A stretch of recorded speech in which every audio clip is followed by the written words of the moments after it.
Shalom. Shalom. 1 Januari, ini sekarang kita masuk dalam 7 Januari 2024. Pada waktu 1 Januari ketika saya sedang baca sebuah buku, kemudian ada satu ayat yang membuat saya tertarik. Jadi kemudian saya merenungkannya. Begini, ya satu hal kita harus ngerti. Setiap kita dengar khotbah, itu adalah kalau saya itu akibat saya merenungkan firman Tuhan buat diri saya. Tapi ketika kita mendengarkan firman Tuhan, kita harus punya waktu sama Tuhan. Untuk kita merenungkan secara pribadi. Hari ini saya akan ingin bahas masalah begini. Tuhan berkata gini, imanmu besar. Terjadilah apa yang kau kehendaki. Nah, ini khotbah saya dapat dari Tuhan. Kita masing-masing harus ngerti buat pribadi kita masing-masing. Jadi semua khotbah atau yang kita dengarkan, baik di YouTube ataupun kita khotbah di gereja, saya baru ngerti semua kebenaran firman Tuhan kalau kita tidak renungkan dan kalau kita tidak menjaga benih itu firman Tuhan. Firman Tuhan itu tidak akan bisa mengubah kita kalau kita nggak dapat remanya. Kalau kita tidak dapat remanya. Oke, saya masuk begini. Di perayaan Natal kita tahu bahwa Kristus datang ke dunia untuk memberikan namanya keselamatan dan kehidupan yang baik buat kita semua. Nah, saya ingin bicara kedatangan Tuhan itu memberikan sebuah kehidupan. Memberikan sebuah yang namanya pengharapan. Nah, coba kita buka di Matius 15 ayat 28. Matius 15 ayat 28.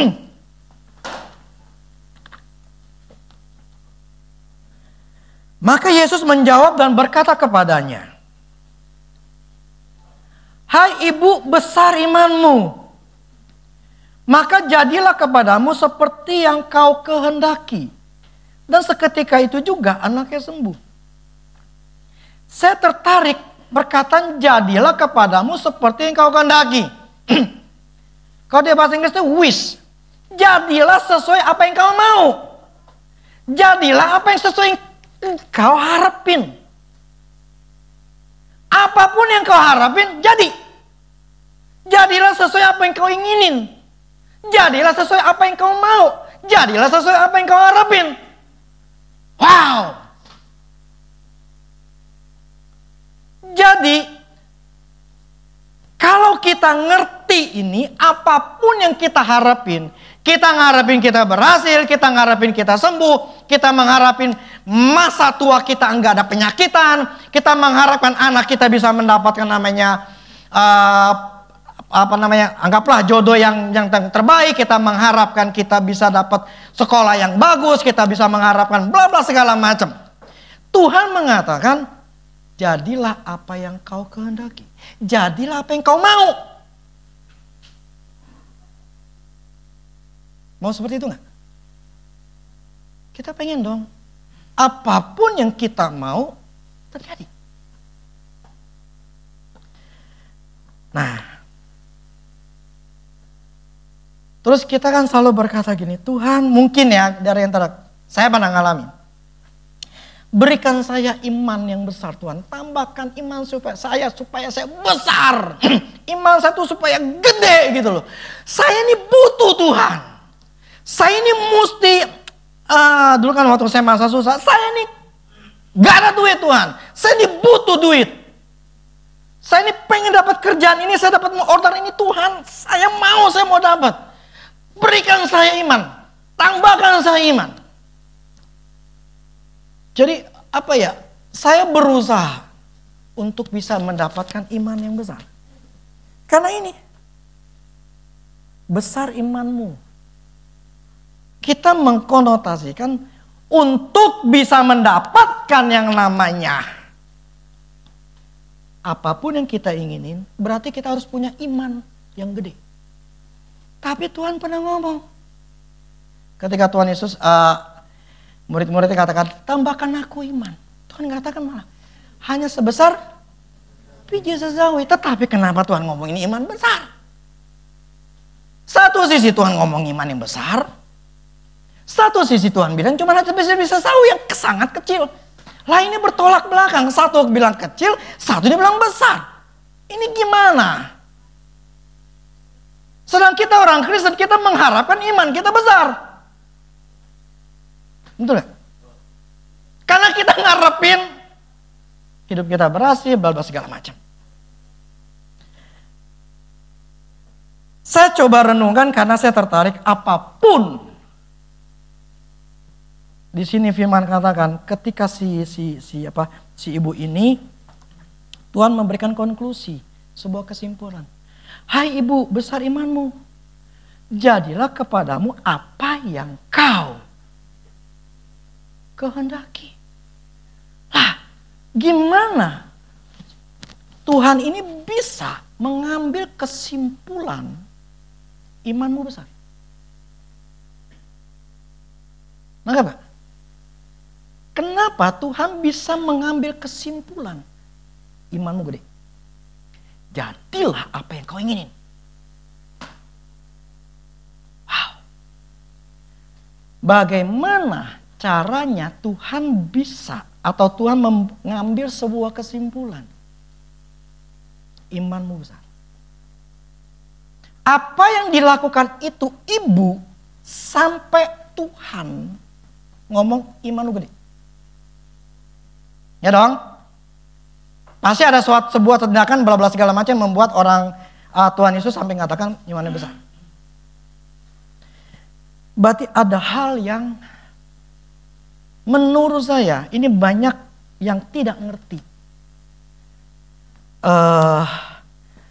Apa yang hamba Tuhan maupun orang Kristen sehingga mereka mempunyai sebuah pola pikir yang salah. Coba kita baca kisah ini. Matius 15 ayat 1 sampai 28.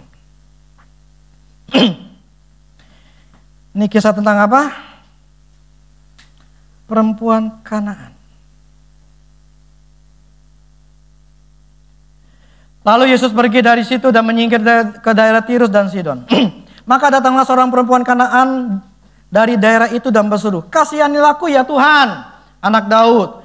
Karena anakku perempuan kerasukan setan dan sangat menderita." Tetapi Yesus sama sekali tidak menjawabnya. Lalu murid-muridnya datang dan meminta kepadanya, "Suruhlah ia pergi, yang ikuti kita dengan berteriak-teriak."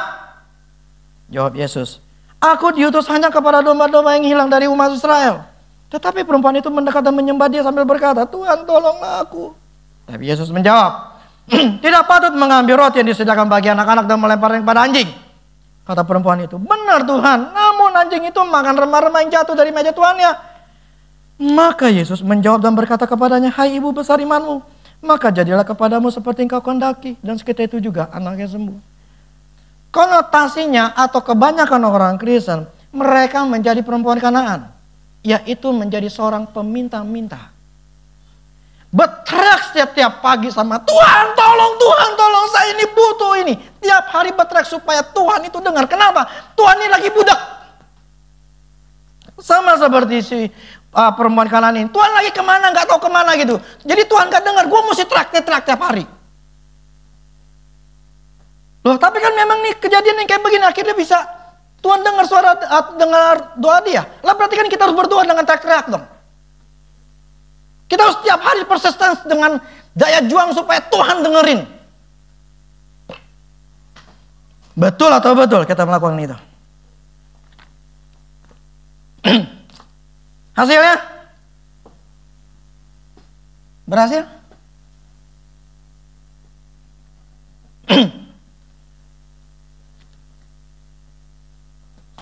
Saya pernah ngelakuin itu, hasilnya 0.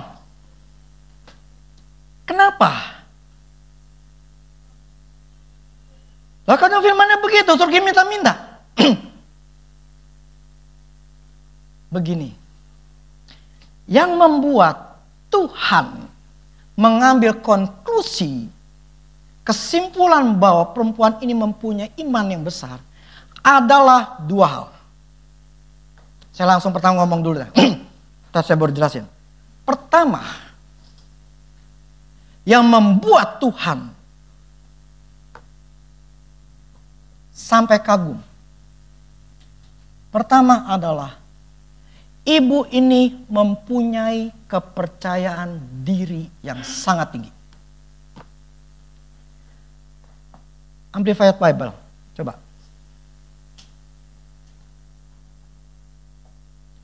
Terjemahan bahasa Inggrisnya, versi Amplified Bible. Then Jesus answered her, "Woman, your faith," tanda kurung ya, "your personal trust and confidence in my power is great. It will be done for you as you wish," seperti yang kau mau. And her daughter was healed from the moment. Di sini, your personal trust and confidence in my power. Ada dua hal yang membuat apapun yang kau kehendaki itu terjadi. Pertama, personal trust. Percaya dengan diri sendiri. Yang kedua, percaya dengan Tuhan. Loh, ini gimana? Satu, percaya sama diri sendiri, terus percaya sama Tuhan. Dua hal. Saya akan jelasin begini. Kalau dua hal ini nggak punya, ya, kalau kita nggak punya keyakinan diri, nggak punya keyakinan sama Tuhan, kita nggak bisa dapat yang kita mau. Ini persyaratan Tuhan. Dan ini tidak mudah. Kalian pernah dengar ketika ada orang yang bilang, gua bisa, gua berhasil, dan akhirnya berhasil? Kenapa? Keyakinan. Personal trust. Apakah orang punya personal trust? Enggak.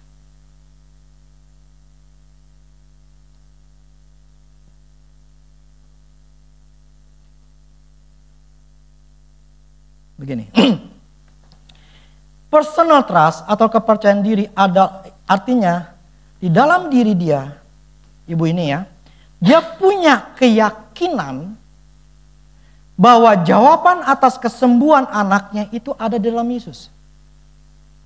Dirinya yakin Yesus itu sanggup, Yesus itu jawaban.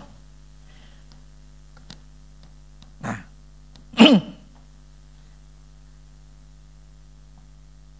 kenapa itu bisa muncul? Jadi gini, personal trust saya akan jelasin dulu.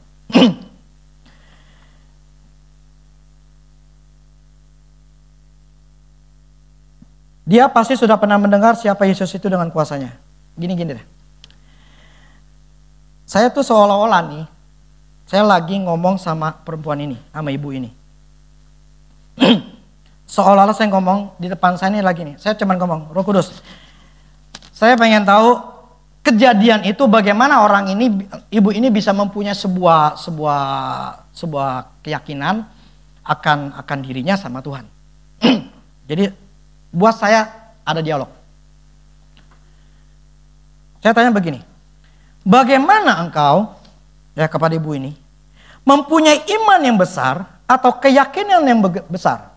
Bagaimana proses itu terbentuk sehingga semakin besar dan mengambil kesimpulan apapun yang terjadi Yesus adalah jawaban dan yang punya kuasa untuk melepaskan anak dia tuh, dan bagaimana prosesnya? Nah, ini di hati saya ngomong gini ya. Saya tulis. Ketika aku mendengar apa yang dilakukan oleh Yesus, dia cuma hanya mendengar apa yang dilakukan Yesus. Itu membuat secercah, setitik pengharapanku untuk kesembuhan anakku. Jadi dia ngomong nih. Tetapi aku mencari tahu lebih banyak akan siapa Yesus itu. Bagaimana dia melakukannya? Karena dia dengar nih, wah Yesus melakukan bisa nyembuhin orang, bisa ngusir setan, bla bla segala macam. Nah, itu secercah pengharapan bagi dia. Nah, dia cari tahu lagi bagaimana dia melakukannya. Jadi aku tetap mencari tahu atau menyelidiki semua kejadian-kejadian tentang apa yang Yesus lakukan. Aku terus mencari informasi itu dari berbagai sumber, dari orang-orang yang pernah melihatnya. Kemudian aku merenungkannya, kemudian aku mencari lagi informasi itu sampai aku mempunyai sebuah keyakinan atau keputusan atau kesimpulan. Inilah jawaban bagi kesembuhan anak. Terus dia ngulang lagi. Awal aku mendengar itu hanya sebagai informasi. Yesus bisa melakukan itu. Tetapi itu sebagai titik pengharapanku. Yang tadinya aku putus asa. Dan aku tahu anakku kerasukan setan. Dan tidak seorang pun bisa membebaskannya. Jadi ketika aku mendengar tentang apa yang Yesus lakukan. Timbullah sebuah titik pengharapan. Tetapi keyakinanku belum penuh. Jadi aku melangkah lagi mencari tahu lebih banyak lagi tentang siapa Yesus. Dan semakin banyak aku mendapatkan informasi tentang pengharapanku ini, maka keyakinanku semakin bertambah. Semakin besar sampai suatu hari aku sangat yakin dan mengambil keputusan. Yesuslah yang sanggup menolongku. Dan aku melangkah keluar mencari tahu siapa Yesus itu dan di mana Yesus itu. Untuk aku datang minta tolong. Maksudnya begini. Personal trust artinya sebuah keputusan, keyakinan dirinya bahwa kepercayaan gua ini bahwa Yesus jawaban itu tidak salah. Gua yakin ini memang jawaban buat anak gua sembuh. Personal trust adalah keyakinan diri sendiri bahwa gua enggak salah. Gua bisa, gua tahu ini jawabannya adalah Yesus. Anggap. Keyakinan, personal trust, keyakinan akan diri sendiri adalah saya yakin saya bisa. Saya yakin bahwa apa yang gue percayain ini enggak salah. Nah, personal trust kalau orang enggak punya, enggak bakal bisa berhasil, enggak bisa dapetin.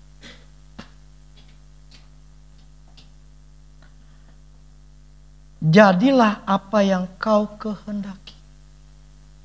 Terjadilah apa yang kau mau. Kita mau apa? Mau rumah, mau mobil, mau pacar, mau apapun juga. Mau kesembuhan, apapun. Jadilah apa yang kau kehendaki. Tapi ada dua syarat. Personal trust. Punya gak kepercayaan diri? Gak punya? Ya gak bisa.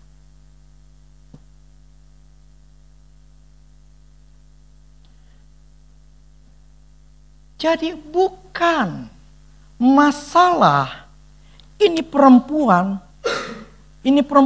merengek-rengek di hadapan Tuhan sampai berteriak-teriak sampai mulutnya pusing gitu ngedengar orang teriak-teriak gitu loh. Itu jadi sebuah konklusinya Tuhan bahwa orang ini berteriak terus.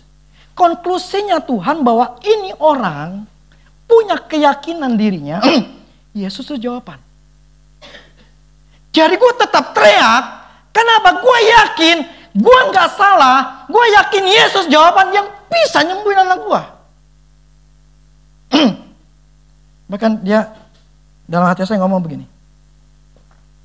Ketika aku mendengar Tuhan Yesus datang ke daerahku. Maka aku berusaha mencari di mana dia. Dan ketika aku menemukannya, aku meminta tolong kepada dia. Tetapi Tuhan Yesus pada waktu itu tidak memperhatikan aku. Bahkan dia berkata dia datang hanya untuk orang Israel. Tetapi aku tidak peduli. Dan aku tetap memohon kepada dia karena apa? Karena aku tahu hanya Dia yang sanggup membebaskan anakku dan pengharapanku. Keyakinanku tidak akan dikalahkan dengan penolakan.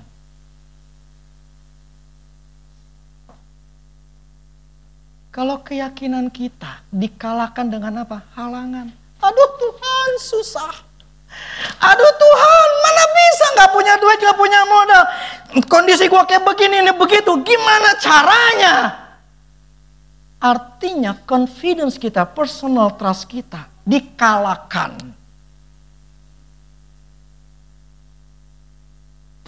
Angkat. Jadi perempuan ini bukan masalah dia yang menjadi menjadi orang patokan buat orang Kristen tuh berteriak-teriak nangis sama Tuhan. Ya, seolah-olah Tuhan tuh budek, tiap hari dia menangis, tiap hari berteriak sama Tuhan. Seolah-olah ya seperti ini, aku nih seperti janda ini, seperti perempuan ini gitu loh. Bukan itu maksudnya.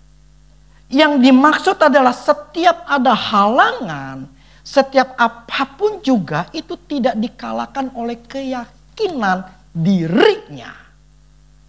Yesus itu jawaban. Kalau kita punya keyakinan dalam diri kita, Yesus yang bisa sembuhin saya, Yesus yang memberikan kekuatan pada saya, Yesus yang memberkati saya. Pokoknya firman mengatakan Dia berkati aku. Pokoknya firman oleh bilur aku sembuh. Tapi ketika ada sesuatu, aduh Tuhan gimana? Tuhan tolonglah. Berarti orang itu tidak punya persistensi. Tidak punya daya juang. Yang tetap yakin. Gue bisa. Amin.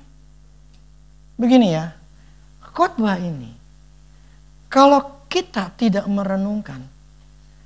Dari tahun 70 sampai tahun 2030 sekalipun. Gak akan berubah. Firman Tuhan. Kalau kita pengen mengalami. Seperti Pak perempuan ini katakan. Seperti Tuhan Yesus katakan.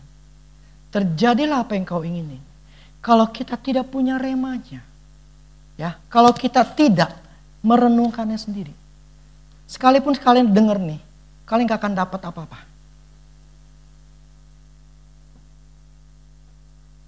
Hidup berjalan apa adanya, mengalir aja. Tapi tidak ada perubahan. Untuk bisa mencapai ini jangan berkata bahwa perempuan kanan ini, ketika dia dengar dia langsung dapat iman, kagak. Iman itu timbul karena dengar firman Tuhan, tetapi direnungkan menjadi sebuah benih yang ditanam dalam diri kita. Di dalam pikiran kita itu selalu kita menguasai supaya ini tetap terngiang-ngiang dalam pikiran kita. Ketika ada hambatan, halangan seperti perempuan ini, sekali Tuhan ngomong seperti anjing lah, dia nggak pikirin. Bahkan dia katakan gini, menurut saya lagi ngomong sama dia. Yang penting ini sesuai dengan firman. Ya mungkin Roh Kudus ngomong saya dengan cara seperti ini. Keyakinanku tidak akan dikalahkan dengan penolakan. Penolakan Tuhan, bilang seperti anjing lah segala macam. Menurutku perkataan itu tidak menyakitkan. Jika dibandingkan dengan pengharapan akan kesembuhan anakku. Betul gak? Sekalipun dia kalau anak-anakmu sembuh, lu gak pikirin gak? Yang penting anak sembuh. Lu hina gua gak apa-apa, pokoknya anak gua sembuh. Betul gak? Logis kan? Jadi ketika saya lagi menulis ini, saya mendengar suara hati saya seperti ini. Saya bilang logis. Menurut perkataanku tidak menyakitkan jika dibandingkan dengan pengharapan akan kesembuhan anakku. Bahkan aku akan mengambil resiko apapun juga untuk kesembuhan anakku. Bahkan aku rela menyerahkan nyawaku jika Tuhan Yesus menghendaki. Apapun kita lakukan untuk anak kita, betul gak? Apapun kita akan lakukan. Sampai ibu ini dalam hati saya ngomong, sampai sekalipun Yesus misalnya minta gue mati, gue serahin gue gak apa-apa. Yang penting anak gue sembuh. Oleh karena keyakinan itulah aku menyebutkan Yesus sebagai Tuhan. Ketika aku datang menghampiri dia, karena aku menganggap dia adalah Tuhan. Karena manusia tidak mungkin bisa melakukan hal seperti itu. Membebaskan dan menyembuhkan orang-orang yang pernah aku dengar sebelum. Jadi ada dua hal yang harus kita punyai untuk bisa mempunyai iman yang besar. Seperti perempuan Kanaan itu. Bukan masalah iman kita 10, kamu cuma 5, ada yang 3, ada yang 2. Bukan itu. Kita diberikan iman yang sama. Seperti Tuhan memberikan iman kepada Petrus, kepada Paulus, itu iman yang sama diberikan kepada kita. Permasalahannya bukan masalah itunya. Iman sudah kita punya. Permasalahannya adalah keyakinan.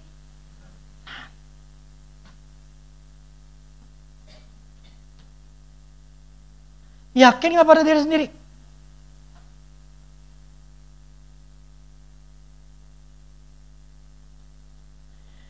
Ini ketika ini belum ketika ini baru satu kayak orang nih masih satu story, satu cerita. Ini istilah gini. Kemudian keyakinan diri sendiri, saya ada khotbahnya lagi. Maksudnya keyakinan diri sendiri ini saya renungin lagi gitu loh. Ini apa? Satu bagian, karena ini ada 2. Satu bagian ini ada lagi personal trust. Ini yang saya dapat lagi. Cuma saya nggak bisa bahas, itu terlalu panjang semuanya. Yang saya ingin katakan begini. Personal trust atau keyakinan diri ini adalah sebuah kesimpulan yang ada dalam diri kita yang mengatakan, gua bisa. Yesus jawaban. Kesimpulan gua adalah benar. Gua bisa.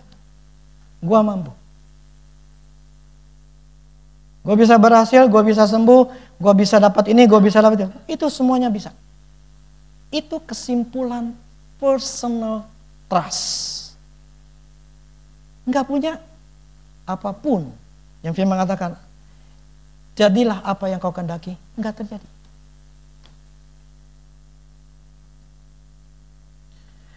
Jadi personal trust itu harus kita punya dulu. Kepercayaan diri sendiri, nih saya tulis lagi.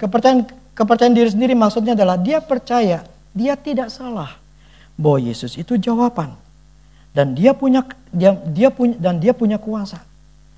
Kesimpulan ini sangat kuat sehingga Tuhan mengatakan imanmu besar.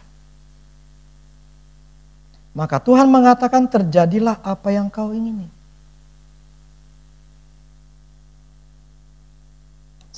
Keyakinan yang sangat kuat sehingga Tuhan katakan imanmu besar, keyakinanmu besar. Jadi Tuhan tuh hanya mengetes dan memberikan cerita ini untuk kita, pelajaran untuk kita semua. Untuk pelajaran kita. Dia membiarkan itu perempuan berteriak-teriak, dia teriak-teriak sampai pusing murid-muridnya. Dan ketika dia nyamperin, Tuhan katakan malah, aku datang bukan untuk orang Israel, pokoknya untuk orang Israel aja. Enggak buat orang kau, dia orang Kanaan kan. Terus dikatakan, iya tapi pokoknya sampai Tuhan katakan seperti anjing. Itu adalah pelajaran penghalang dalam hidup kita. Pertanyaannya, keyakinan kita bisa nggak menghalangi penghalang?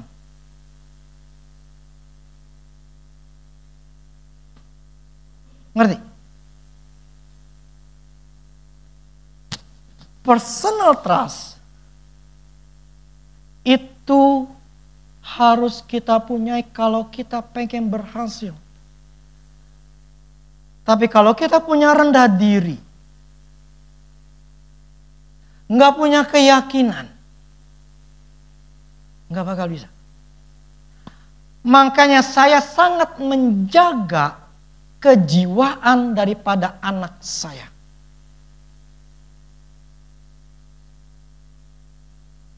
Anak saya kalau jiwanya sehat, tidak minder, tidak takut, dia akan bisa mempunyai masa depan yang cerah, keberhasilan. Tetapi kalau dia punya rasa minder, rasa takut, gak bakal bisa dia maju. Dia hanya akan hidup pas-pasan. Orang yang mau maju, orang yang bisa bergerak tetap ke depan, adalah orang yang punya keyakinan diri.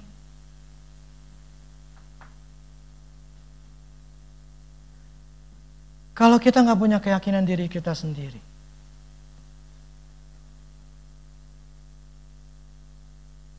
Tuhan tidak punya konklusi. Apa yang kau kehendaki, itu terjadi. Apa yang lu mau, gue kasih.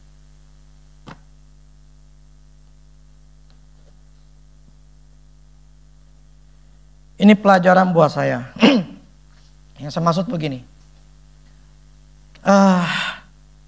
Begini. Kita ini harus bertumbuh. Jangan merasa malu. Jangan merasa kok gue masih belum bla bla segala macam. Yang penting bagi kita adalah mau belajar nggak? Memang kita salah, memang kita belum mengalami janjinya Tuhan. It's okay, no problem. Pertanyaannya, lu masih maju nggak? Masih melangkah nggak? Masih belajar nggak? Atau udah nyerah nih?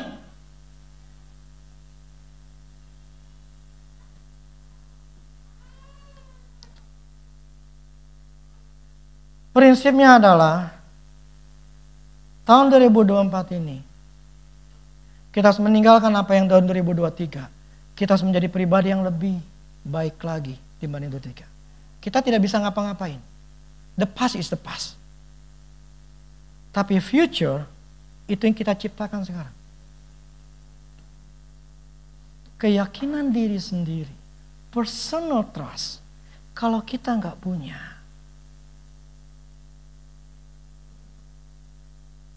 kita nggak bisa, Tuhan nggak bisa ngomong, apapun yang kau kehendaki Rudy, itu terjadi. Problemnya, gini loh. Kita semua percaya bahwa ketika kita mati masuk ke surga? Percaya dengan yakin? 100%? Pertanyaannya, percaya nggak kau bisa berhasil? Percayakah engkau bahwa engkau bisa sembuh? Pas lagi sakit, aduh gimana nih Tuhan, tolong lu Tuhan, nih gimana nih Tuhan. Terus ketika ada masalah, Tuhan, kedua Tuhan, ini belum laku Tuhan, Tuhan aku belum ketemu Tuhan, nih Tuhan nih gimana Tuhan, aduh Tuhan gimana Tuhan. Mau gimana kita bisa mengalahkan penghalang itu, atau kita mendapatkan janji Tuhan kalau kita tidak punya keyakinan?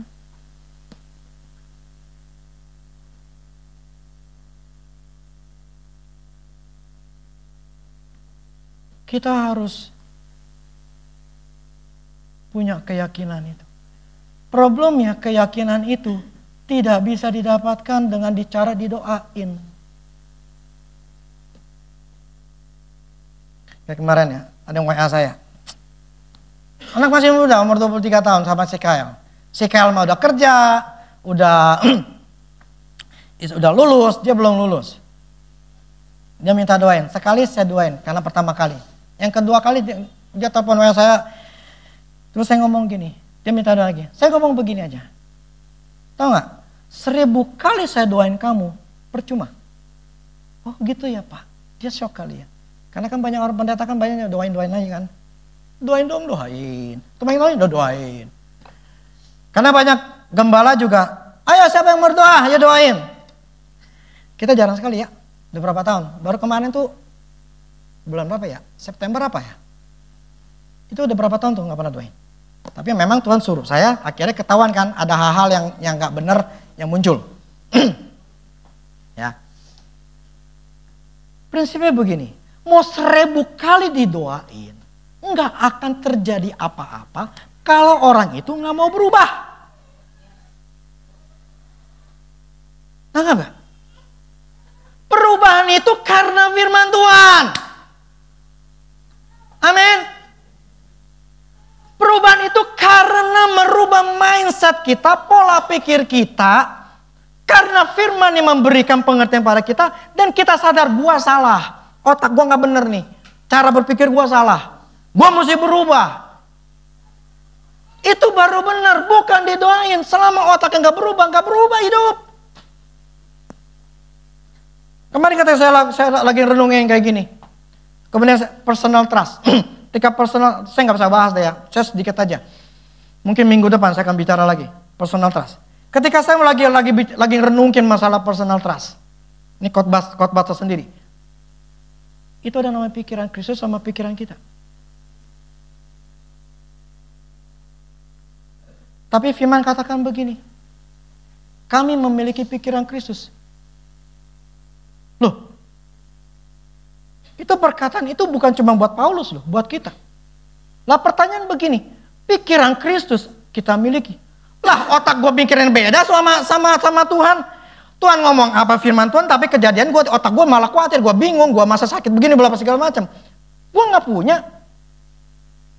Beda dong. Tetapi kenapa Paulus ngomong aku memiliki pikiran Kristus? Tetapi kenyataannya gue nggak punya. Terus Tuhan ngomong sama saya begini. Firman tetap firman. Engkau memiliki pikiran Kristus. Tapi pikiran Kristus itu ada di dalam diri kamu, itu gak keluar. Pikiran Kristus sudah engkau punya. Titik. Problemnya pikiran Kristus itu ada di dalam diri kita, tapi gak keluar. Yang keluar muncul pikiran manusia kita.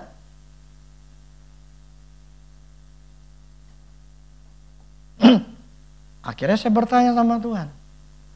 Saya ngobrol, makanya gini loh. Kalian gak bisa saya dengerin khotbah setiap hari. Ya. Saya ada baca buku lagi. Itu hanya makanan tambahan.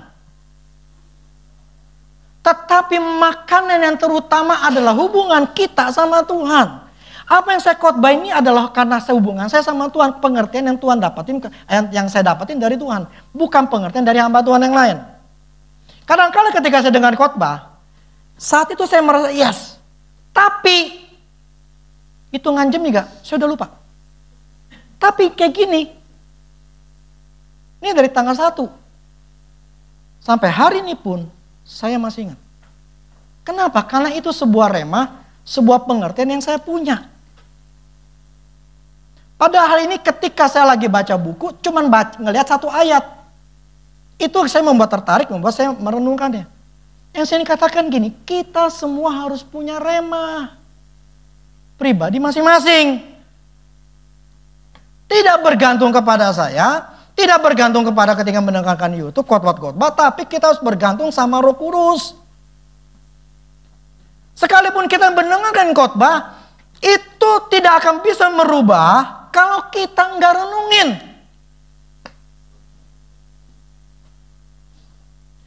Perenungan tujuan apa? Ngerubah otak kita. Yang on nih, yang salah. Ini harus dirubah. Akhirnya saya bertanya sama Roh Kudus, pikiran apa yang harus saya lakukan untuk ini?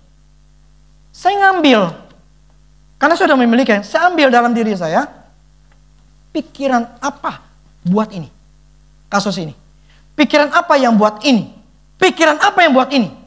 Jadi saya mengambil pikiran Kristus di dalam diri saya. Jadi saya tidak meminta kepada Allah, tetapi saya mengambil apa yang sudah ada dalam diri saya. Gitu Roh Kudus. Nah itu personal trust. Nanti saya bisa coba nanti, next time. Personal trust harus kita miliki. Kalau kita ingin mendapatkan Rudy, jadilah apa yang engkau pengen. Lu pengen apa? Lu dapat.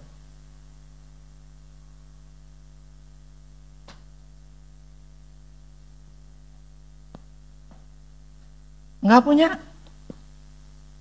Nggak dapat. Ketika saya bertanya lagi begini. Tuhan. Ini waktu kemarin yang Tuhan ini ngomong juga sama 2 orang buta. Akhirnya si orang buta ini minta sama Tuhan gini. Ketika sampai, Tuhan, apa yang kau mau? Aku minta mataku sembuh, aku bisa melihat. Terus Tuhan ngomong apa? Jadilah apa yang kau mau.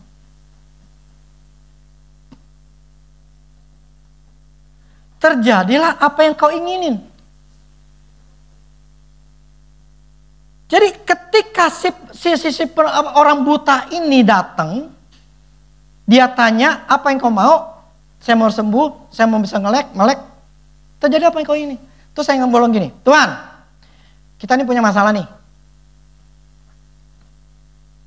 Tuhan, masalahnya susah Tuhan. Saya masih begini nih Tuhan. Ini kayaknya mustahil Tuhan. Karena ini susah Tuhan. Terus Tuhan jawab ngomong gini. Di hati saya ngomong gini. Ketika saya berkata gini. Tuhan tapi kan kita punya masalah ini susah-susah. Terus Tuhan nyeletuk begini. Emangnya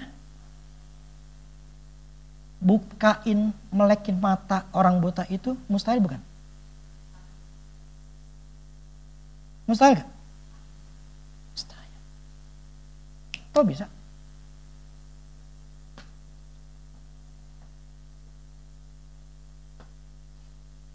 Ngerti gak? Kalau kita bicara, mustahil nih Tuhan, gue bisa dapat rumah, gue bisa dapat mobil, gue bisa dapat ini. Mustahil nih Tuhan, gak bisa nih Tuhan. Ini gimana caranya? Terus Tuhan, ya saya ngomong kayak begitu, Tuhan ngomong, itu orang buta itu mustahil gak sih? Bisa melek? Ya mustahil Tuhan, kok bisa?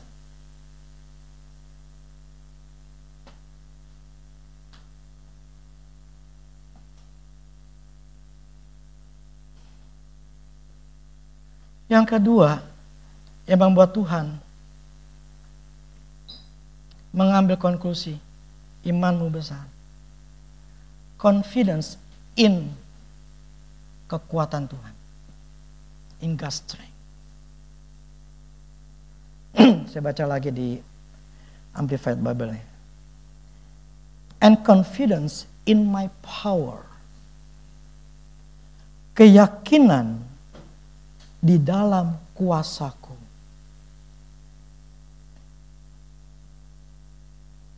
Problemnya, memang kita ini yakin Tuhan itu penuh kuasa.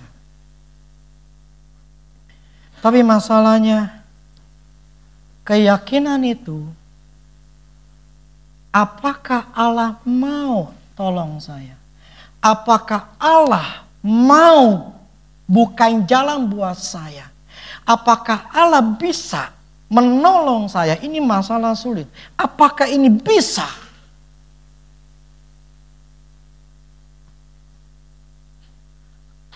Perempuan Kanaan ini ketika dia melihat mengambil keputusan, Yesuslah jawaban. Dia yakin bahwa Yesus yang punya kuasa.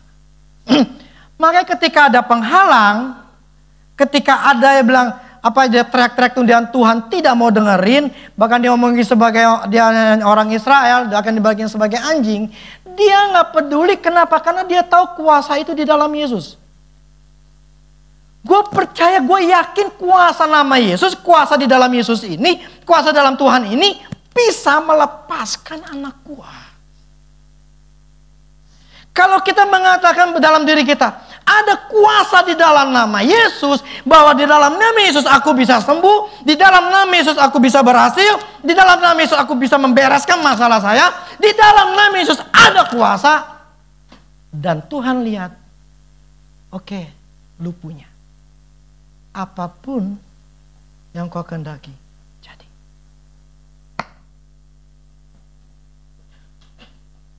Nangkap? Jadi bukan masalah jadi pengemis tiap hari sama Tuhan. Jadi cerita perempuan Kanaan ini bukan bicara jadi pengemis berteriak-teriak sama Tuhan supaya Tuhan lagi budek nih dengerin kita. Ini yang diajarkan banyak hamba Tuhan. Jadi kalau sama Tuhan, kalau belum dijawab sama Tuhan, lu minta tiap hari. Air matamu ditaruh di kirbat. Bukan itu.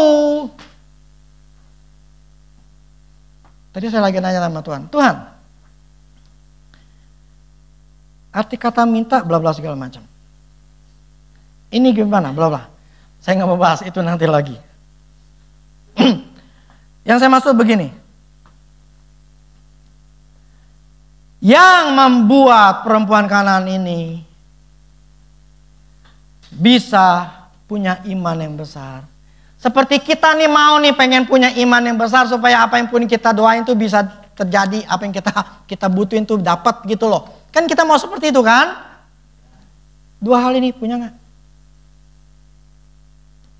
Punya keyakinan akan diri sendiri. Gue yakin gue bisa. Gue yakin gue berhasil. Punya nggak? Yakin gak bahwa di dalam Tuhan memberikan aku kuasa. Kuasa untuk memperoleh kekayaan, kuasa untuk berhasil, kuasa untuk kesembuhan, kuasa untuk membereskan masalah, bla bla segala macam. Itu kuasa dalam diri gua. Lu yakin gak? Kalau nggak yakin, jangan marah sama Tuhan, jangan kecewa sama Tuhan.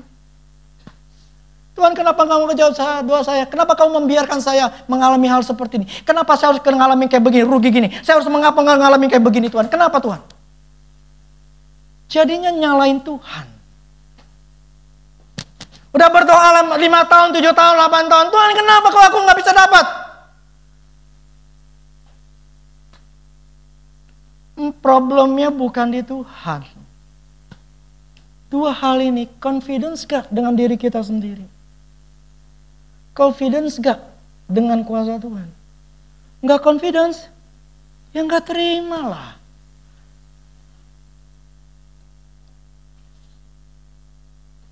Allah tidak berkenan kalau kita tidak punya iman. Tanpa iman, seorang pun tidak berkenan kepada Allah.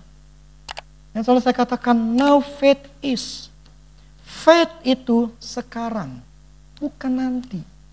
Now faith is, kalau bahasa Inggris ya, Indonesianya sih langsung. Tapi bahasa Inggrisnya ada now faith is. Iman itu bukan nanti, iman itu sekarang. Si perempuan Kanaan ini bisa sembuh anaknya karena dia punya imannya sekarang. Bukan imannya kalau Yesus sembuhin gue baru percaya. Dan imannya itu teruji dan diuji. Diuji dan teruji. Akhirnya dapat. Makanya Tuhan katakan imanmu besar. Ketika Tuhan bilang imanmu besar, terjadilah apa yang kau mau. Nah kalau kita nggak punya iman yang besar, tanda kutip iman besar dalam arti keyakinan yang besar. Apapun yang kita mau, kita nggak punya keyakinan, ya nggak dapet. Susah nggak? Tergantung kitanya. Kalau kita bilang susah, ya susah. Memang susah, saya akui susah. Karena itu mempengaruhi emosi kita. Tapi tergantung kita. Mempunyai keyakinan itu bukan hal yang mudah. Itu seperti benih. Makanya untuk kita mempunyai hidup sama Tuhan, bergaul sama Tuhan, merenungkan firman Tuhan, itu butuh waktu. Makanya saya baru ngerti kenapa banyak hamba Tuhan tidak punya keyakinan iman yang besar. Mereka bisa khotbah, tapi punya gak keyakinan untuk berhasil? Punya gak keyakinan untuk kesembuhan? Punya gak keyakinan? Itu bukan hal yang mudah untuk seseorang punya 100% keyakinan. Makanya saya baru ngerti si Jesse pernah mengatakan, saya percayakan diri saya sendiri. Bukan percaya kesombong dengan kekuatan dia. Tapi dia percaya bahwa, yes, gue percaya. Tuhan ada dalam diri gue, itu memampukan gue bisa berhasil. Maka dia katakan, apa yang aku pegang itu berhasil. Kenapa? Karena dia punya keyakinan 100%. Imannya besar. Artinya keyakinan yang besar akan dirinya sendiri. Bahwa kesimpulannya bahwa Tuhan selalu beserta dia. Dan Tuhan itu memberikan kemampuan dalam dirinya. Dia berhasil. Sama seperti saya. Saya mempunyai keyakinan 100%. Kalau saya ngadepin setan, saya gak mungkin kalah. Nggak mungkin ketika saya perang, saya diserang. Nggak mungkin. Sama seperti tahu ini saya air seperti ini. Saya punya keyakinan 100% yang nggak digoyahkan. Saya berani ngomong tegas. Kenapa? Saya punya 100% keyakinan. Tetapi kalau orang yang nggak punya 100% keyakinan, ya kita harus doa dulu dah supaya takut nanti diserang. Atau kita pelayan nanti diserang gimana? Kita harus tutup bungkus dulu lah. Kita harus jaga keluarga kita dengan doa dulu. Kagak, saya nggak ngelakuin gitu. Kenapa? Karena saya punya keyakinan 100%. Nah, untuk hamba Tuhan kita punya keyakinan 100% itu sesuatu yang sifatnya diusahakan, dikerjakan. Karena itu tidak dikasih gratis. Tumpangin tangan langsung. Kagak. Mau 100.000 kali tumpangin tangan. Kalau otaknya nggak berubah, tetap nggak bakal berubah. Amin.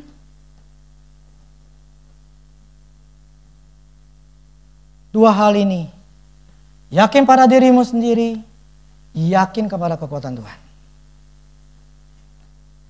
Nah, ini proses. Mulailah berproses di situ. Fight-lah di situ. Jadi bukan kita merengek-rengek, ya, mengambil kesimpulan seperti perumpamaan kanan itu merengek-rengek. Tapi prinsipnya mulailah. Gue mesti membangkitkan kepercayaan diri gue. Gue bisa. Untuk jadi manajer gue bisa. Mampu gue. Tapi ingat juga Tuhan, saya harus ambil pikiran mana yang benar. Ambil dalam diri kita. Yang salah yang mana Tuhan? Buang. Yang benar yang mana? Munculin. Oke, apa yang harus lakukan untuk butuh jadi seorang manajer? Oke, gue mesti butuh gini nih. Oke, gue mesti belajar. Belajar. Semuanya tidak gratis. Harus ada usaha kita. Kalau yang mau.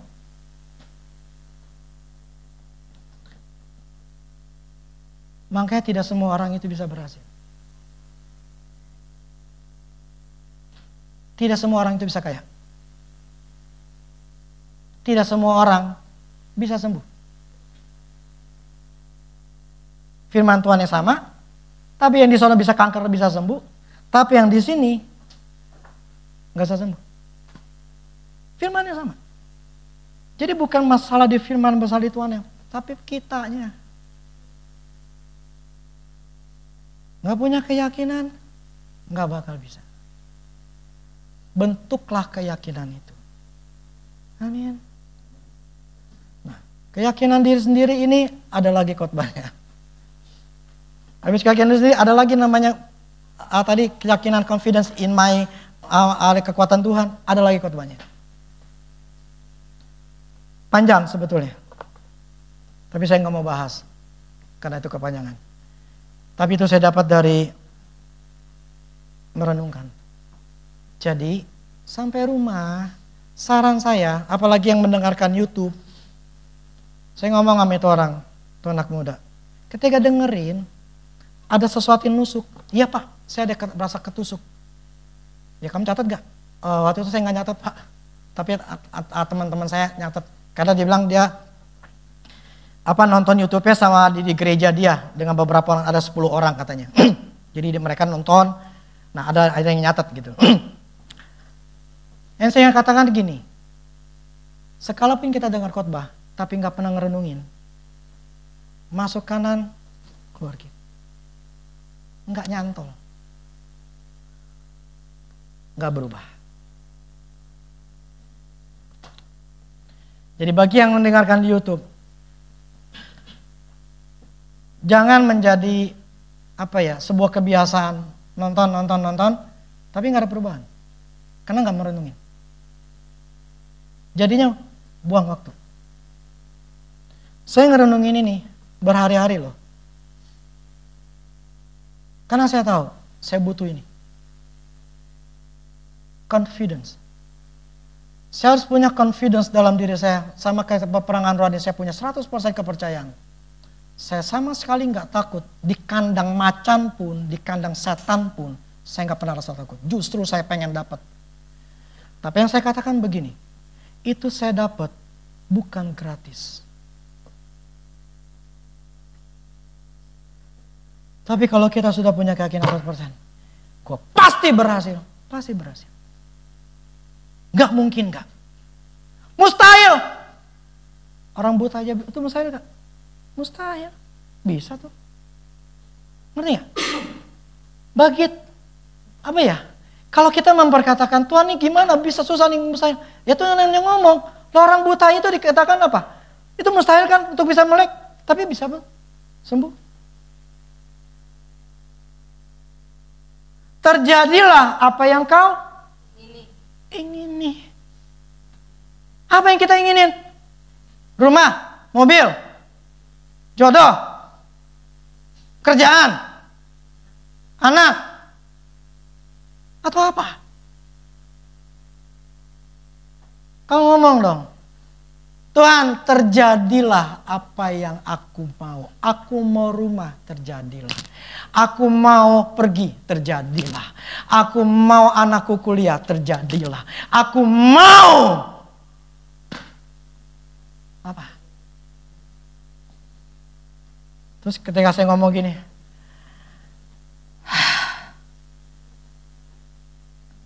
berat Tuhan. Ya.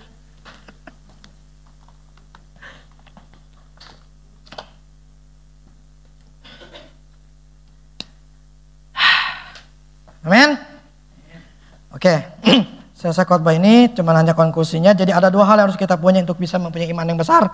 Seperti perempuan Kanaan. Yang pertama adalah personal trust. Atau kepercayaan pada diri sendiri. Maksudnya mempunyai keyakinan dalam diri sendiri bahwa Tuhan Yesus sebagai jawaban. Dan gua yakin kesimpulan ini tidak salah. Kita harus punya keyakinan akan diri sendiri bahwa mempercayai firman Tuhan itu benar. Gua nggak salah. Itu pertama, personal trust. Yang kedua, mempunyai keyakinan akan ada kuasa di dalam nama Yesus untuk bisa merubah, menyembuhkan, atau membereskan setiap masalah kita. Jadi ada keyakinan akan kuasa Tuhan. Keyakinan akan diri sendiri, keyakinan akan Tuhan. Dua ini iman kita akan besar. Nggak punya dua iman ini, jangan kecewa sama Tuhan. Oke? Saya punya keyakinan dalam diri saya. Di tua saya nggak penyakitan. Nggak ada tuh namanya cuci darah, nggak ada tuh namanya diabetes, nggak ada tuh namanya pankreas rusak lah, nggak ada tuh namanya jantung gua tersumbat lah, paru-paru, nggak ada.